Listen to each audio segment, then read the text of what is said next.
All right, we're here for the Osprey All Mountain Assault GoPro course preview for the Cannonball Mountain Bike Festival.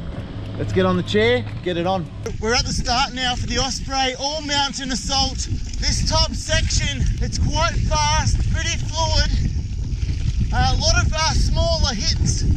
I guess the key is to link up some of those little doubles, as you can see.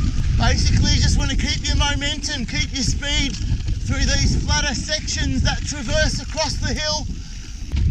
Oh, and then to be setting up for some of these corners.